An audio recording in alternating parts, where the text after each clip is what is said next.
लिए चलेंगे आपको दुबई जहां वर्ल्ड गवर्नमेंट समिट से वज़ीर आज़म पाकिस्तान इमरान खान खिताब कर रहे हैं. The developing world. I just met Sheikh Mohammed today, and he again reminded me that Emirates Airline was helped by Pakistan Airlines in the 70s. So Pakistan was a country with optimism, hope. We grew rapidly. We had excellent governance system. Our bureaucracy was one of the best in Asia. And that's the Pakistan I grew up in. So then I played international cricket. When I started my international cricket, Pakistan was one of the weakest teams in world cricket. And we were emerging from colonialism. So we took great pride as our team became stronger and it competed. And by the time I left cricket, Pakistan was world champions. So I took pride, like my countrymen, as we competed internationally and we grew in confidence. But unfortunately, our country could not keep up that pace. Countries have, life of a country is in cycles. It's never in a straight line. You go up, you go down, course correction, countries come up, some countries don't go up. So in Pakistan's case, we were going up, and then various things happened when we started our down cycle. So when I left cricket, I started building the first cancer hospital in Pakistan. Reason was because my mother died of cancer. And it's then I realized there was no cancer hospital in the whole country. And then it occurred to me that people like me who were well off, I could afford to take my mother for treatment abroad, but what happened to the common man? Cancer is one of the most expensive treatments. So I started this movement really. I went into the public to collect money to build this hospital.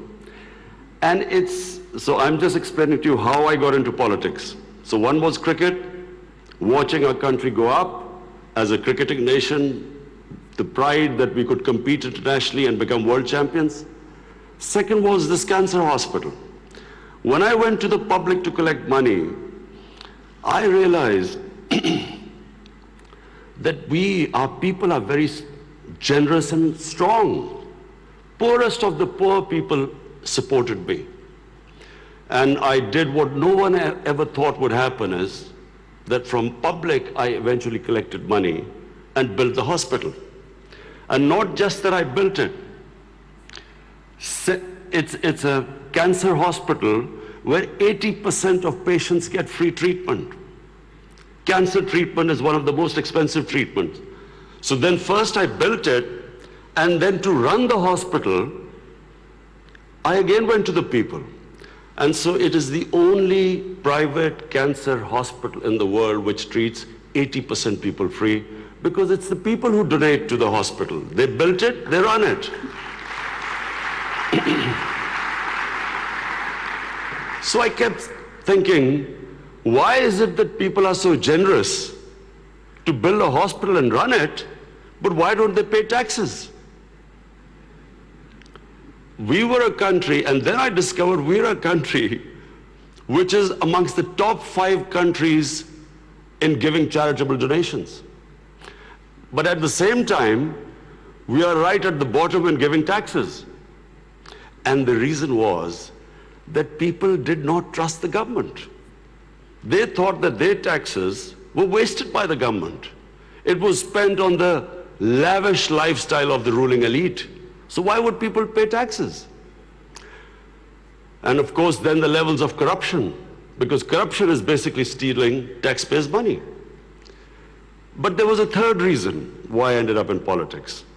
And that was, I watched, first of all, I used to play professional cricket in England, so half my year was in England and then half in Pakistan.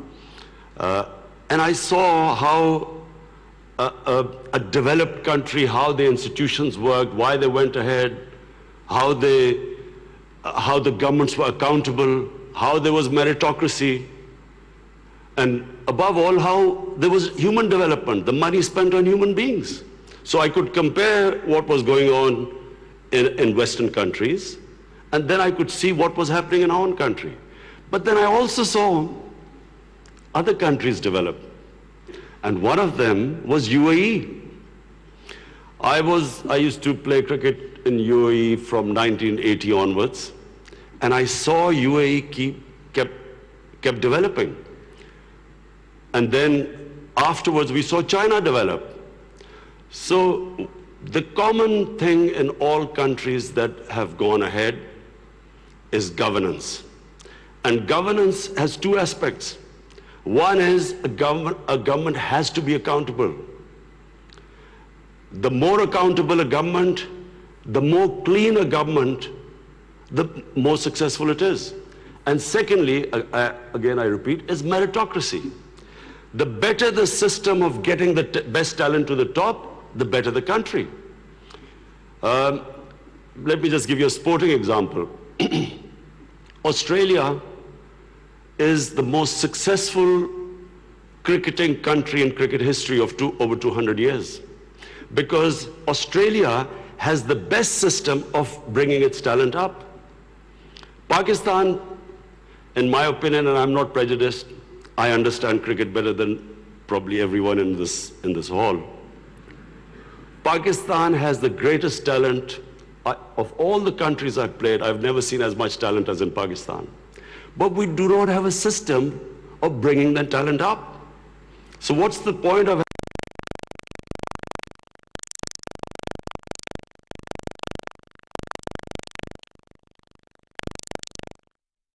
it was the most, all the young people wanted to go into Pakistan civil service. It was the toughest exam, we had the best talent that came up, and in 60s, the reason we progressed, one of the main reasons, was a civil service of very high quality. And gradually, as our system of merit went down, so did the country.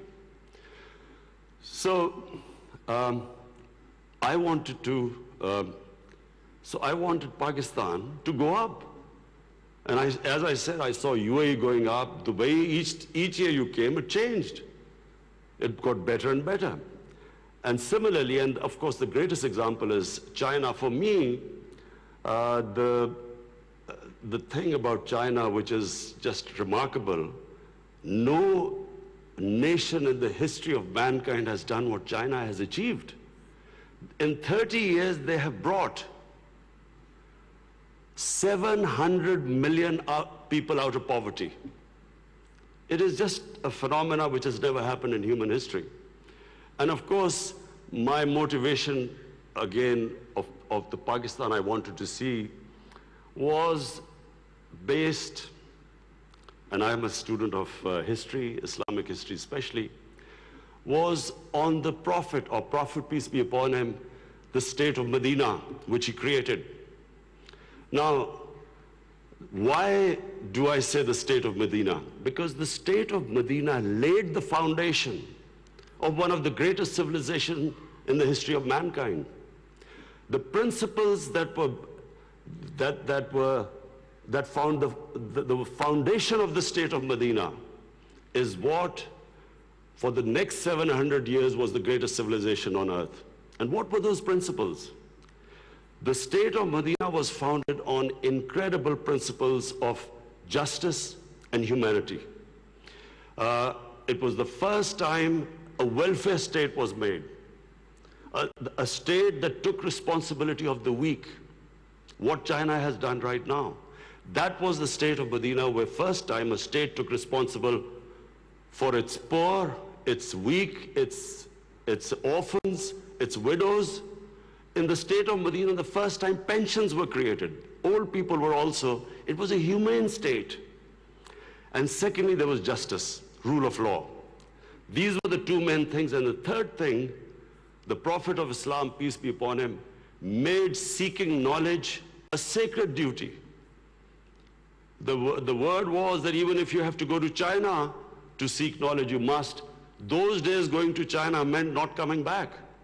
So the emphasis on seeking knowledge.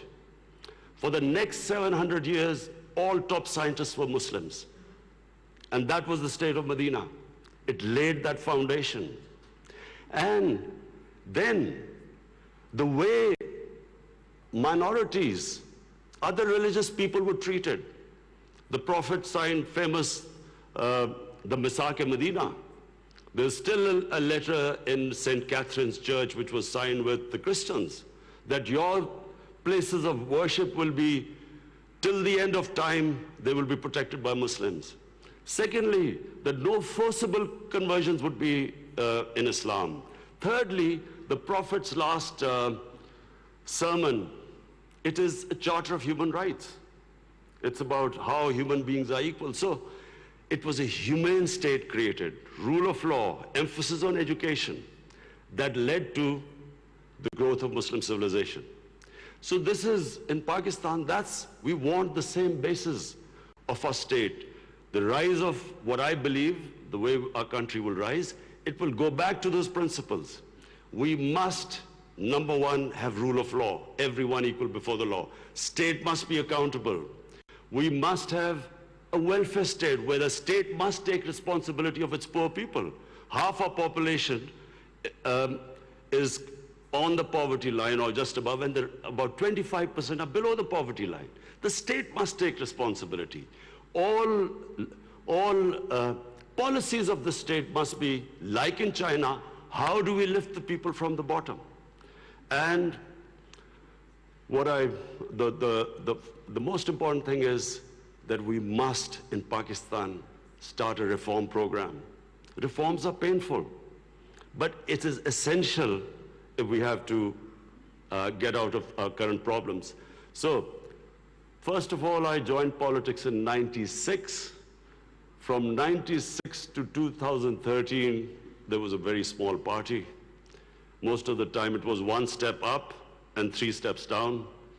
The first election I contested, we were wiped out. Second election, 5 years later contested, we had only 1 seat. Third election, we boycotted, and most of the time people made fun of me, thought we would never make it, because I'm an outsider. I wasn't from the political class. But one big lesson from sports which I learned, you only lose when you give up. So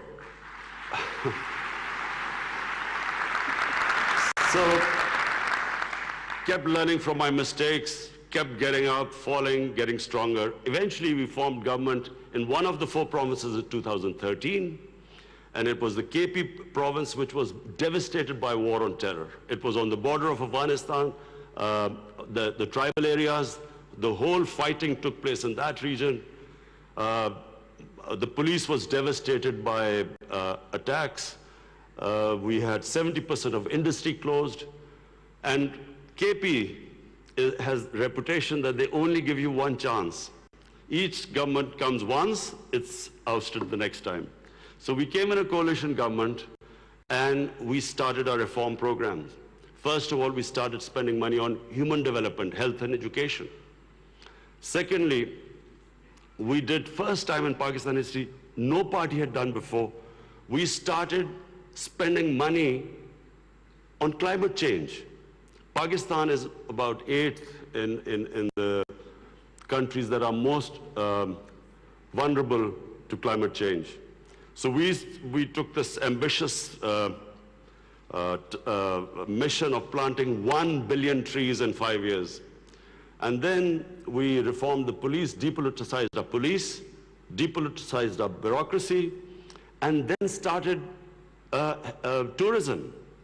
Because KP has a lot of tourist sites. It was the center of Buddhist civilization, so religious tourism, but we have the best mountain scenery there. So anyway, by the end of 5 years, we had half poverty in those 5 years. The poverty had gone half. And a province which never gave you a second chance, we came back with 2/3 majority in 2018.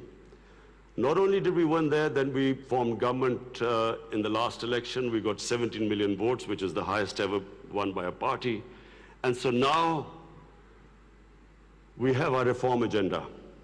And as I repeat, reforms are painful. You know, when you take reforms, when you make reforms, people suffer. They go through difficult times. It's like a surgery. When you conduct surgery, for a while, the patient suffers, but then he improves. The worst thing that can happen to a society is that you keep postponing reforms because of the fear that you will have opposition, the vested interest will stand up, and you don't do reforms. So we've started on an ambitious reform program. That's number one. We are trying to change our, improve all our economic policies. We have trying to cut down our fiscal deficit. We are trying to improve exports, cut down our imports. We have unfortunately had to raise bills because we came up with, when we got into power, we had massive fiscal deficit and current account deficit. So we are doing that. But in my opinion, Pakistan now has a chance. Already we are seeing optimism. Investors are coming into our country. We feel that this is the time that Pakistan will take off. The most important thing, and while talking to Sheikh Mohammed last time, he told me something very interesting. He said that you must allow businesses to make money. Investors must make profits. And the reason is simple. If people don't come into business for charity, they come into business to make money. So if they can make money, more people come and invest. So this is what we've done. We have started working on ease of doing business, making it easier for people to do business, easier for the investors. We are changing our tax laws, which were very cumbersome. So we are conducting a series of reforms. And already we're seeing the signs of the country improving. But most important, Pakistan has the best tourist potential.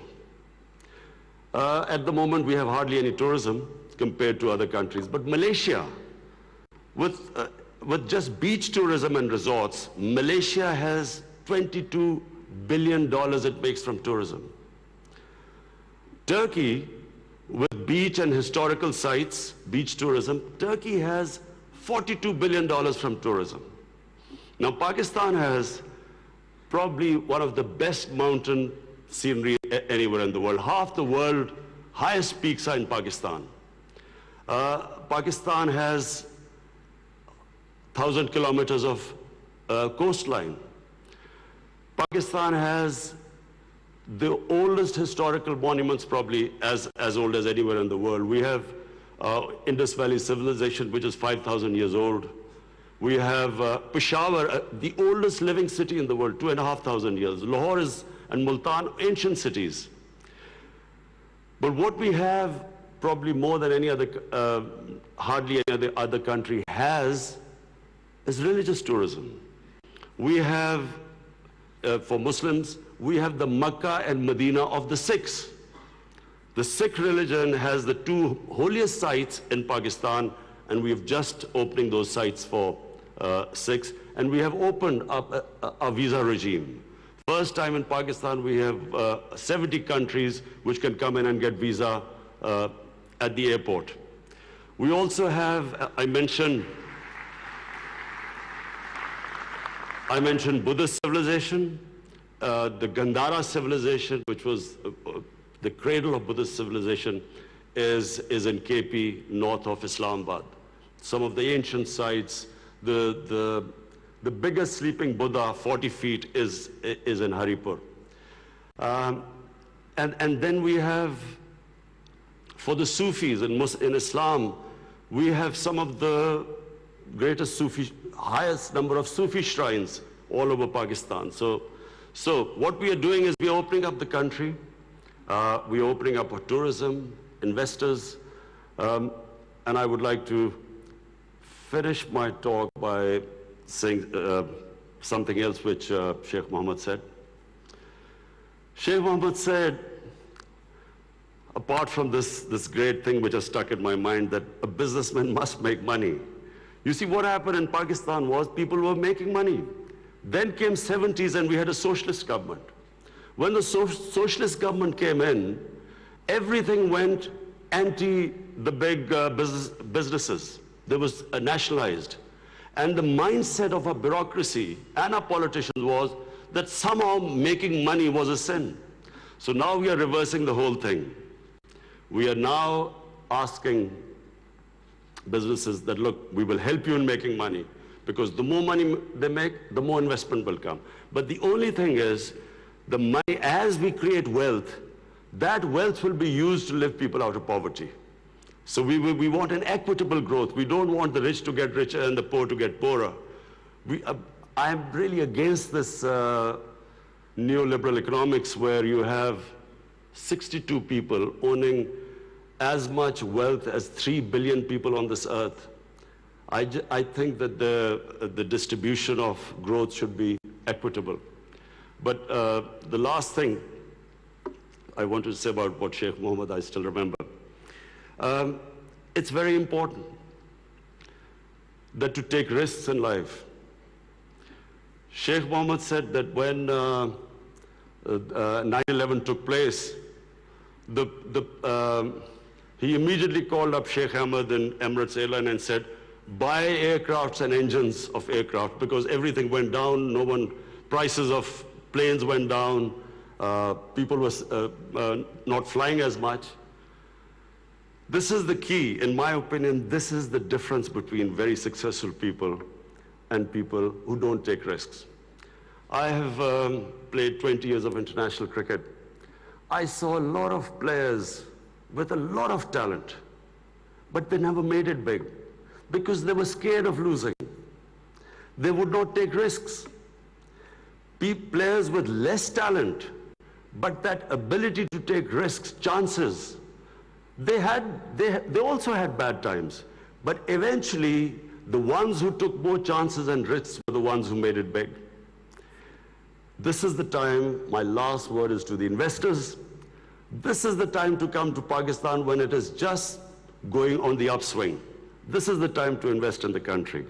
And don't miss the boat. Thank you.